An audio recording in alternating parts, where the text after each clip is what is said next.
The bird on your fence is not waiting for nature to happen. It is watching your kitchen window. You step toward the sink, and its head snaps once, quick as a switch. You lift the mug you always use in the morning. It sees the pale rectangle of your hand against the glass. It does not know your name, not the way another person does, but it knows the shape of your morning. It knows the door that opens before seed appears. It knows the sound of the latch. It knows the difference between you passing through the yard with laundry in your arms and you walking out with the bag that rustles. And the strange part is not that birds are clever. The strange part is that some of the smallest lives outside your house may have been keeping a record of you longer than you have been keeping a record of them. You thought you were the observer. You thought the feeder was a tiny theater you had built for your own quiet pleasure. A flash of red, a blur of wings, a little chaos on a gray morning. But from the other side of the glass, your yard has been studying you back. A robin on the lawn does not see the yard the way you do. You see grass that needs cutting, weeds near the fence, a chair you forgot to cover before the rain. The robin sees pressure, footsteps, shadows, worms rising after water, a cat root under the hedge, a human who walks heavily when angry and slowly when tired. That robin knows your weather in a way you miss. When you open the back door too quickly, birds explode from the ground before you even understand what you have done. When you sit still on the porch, they return in little circles, one branch closer, then another, testing the size of your silence. They are not being cute. They are measuring risk. Every animal in your yard has to answer one question before it does anything. Can this moment kill me? Your shape, your speed, your gaze, the angle of your shoulders, the object in your hand, all of it becomes part of that answer. That is why the birds know when you are only pretending not to look. You have done it before. You freeze at the window because a cardinal has landed close, impossibly close, bright as a dropped ember. You barely breathe. Your eyes lock onto it. And somehow, even through glass, it feels the attention. The body stiffens. The head turns sideways. One dark eye fixes on the place where you are hiding. Predators stare. That is an old truth in a bird's nervous system. A direct gaze can mean the difference between ordinary movement and danger. So the bird reads your attention like heat. It may tolerate your body at the window, but your focused eyes change the room. In that moment, you become less like a tree and more like a fox that has learned how to stand upright. Then, one morning, something shifts. You step outside with seed, and the chickadee does not flee to the far maple. It bounces to a branch just above you, then the branch below, then the hook of the feeder. Its feet touch metal while you are still there. That tiny act can feel like a gift, but it is also evidence. The bird has compared you against yesterday, and the day before, and the week before that. You came out, you filled the feeder, you left. No chase, no strike, no sudden grabbing hand. Your mercy became data, and birds are built to turn data into survival. A blue jay may know your routine better than your neighbor does. It knows the feeder runs dry in late afternoon. It knows the squirrels arrive in a wave after the dog goes inside. It knows the Saturday version of you, slower, softer, standing barefoot on the step while the kettle hums behind you. Your habits leak into the yard. Your porch light tells them when night insects gather. Your sprinkler tells them where worms will move toward the surface. Your trash day rhythm exposes scraps, disturbed soil, opened gates, unfamiliar boots. Even the way you forget to close the shed becomes part of a map that wings can use. This is where your backyard stops feeling like scenery and starts feeling like a mind spread across branches, because one bird does not need to know everything. A titmouse alarms, and others listen. A jay screams, and the yard changes shape. Sparrows vanish into the hedge. Doves lift like spilled paper. The warning does not belong to one species for long. It travels. It is translated through panic. The birds know who belongs. They know your dog's patrol route. They know the neighbor's cat by its low liquid movement beneath the hostas. They know the hawk that comes without a sound, the one that turns the whole yard into stone. They may even know the difference between a harmless person with a trowel and a person carrying a ladder toward a nest.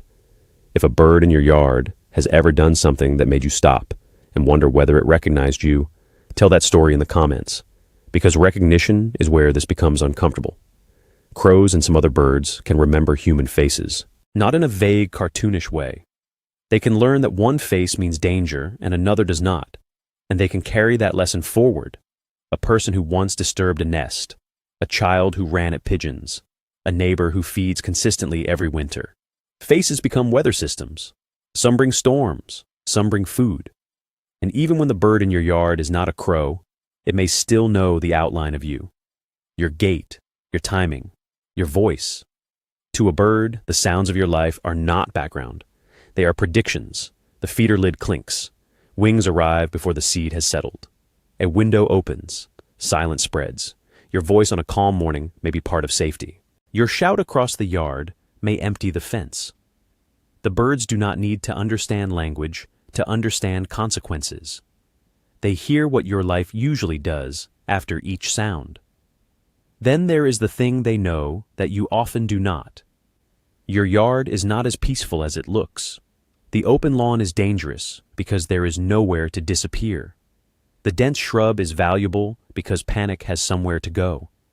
The feeder beside the window is rich but risky. The fence is a checkpoint. The gutter is a lookout.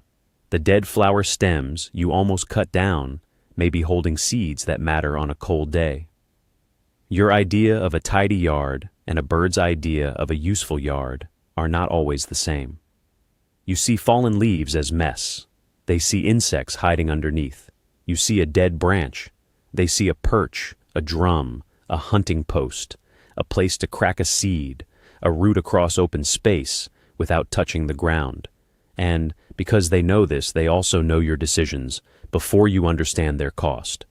When you remove the old shrub, the yard becomes brighter, neater, emptier. A hiding place is gone. A route is broken. The map has changed, and they must redraw it with their bodies. That is why some mornings feel strangely silent after yard work. Not because nature is offended, because you have rearranged the odds. Still, the most intimate thing they know about you may be the easiest to miss. They know when you disappear. During nesting season, your yard runs on repetition. Feeders fill, water dishes change, doors open, lights glow. Then you go away for a few days. The feeder empties, the bath dries, the porch stays still. The birds do not mourn you like a friend might. But the system notices the hole you leave. A chickadee checks the feeder and finds nothing. A cardinal lands at the basin and tilts toward dust. A wren searches the same corner of the fence where insects gather after watering, but the soil has hardened. Your absence has a texture. It has consequences. And when you return, you may see them gather quickly and think they are simply hungry. But another possibility sits quietly inside that moment. They remembered the source. Not love, exactly. Not gratitude in the human way. Something older, a thread tied between behavior and survival. You became part of the yard's expectation, and the yard adjusted when you vanished. The birds know things about you that are not flattering or unflattering. They know the impatient footsteps, the gentle routine, the days you rush past every living thing, and the days you stop because a wren is singing from the tomato cage like it owns the morning.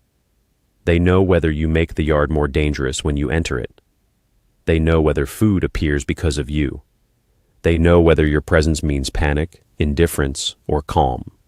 So the next time you look out and see a bird looking back, try not to shrink the moment into decoration.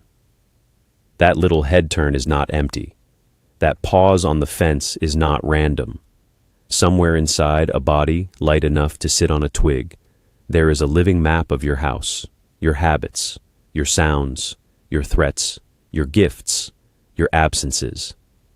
You are not just watching wildlife through a window. You are already written into its story. Tomorrow morning, when the feeder sways and the yard seems still, one bird may land where it can see the door, waiting for the familiar shape behind the glass to move.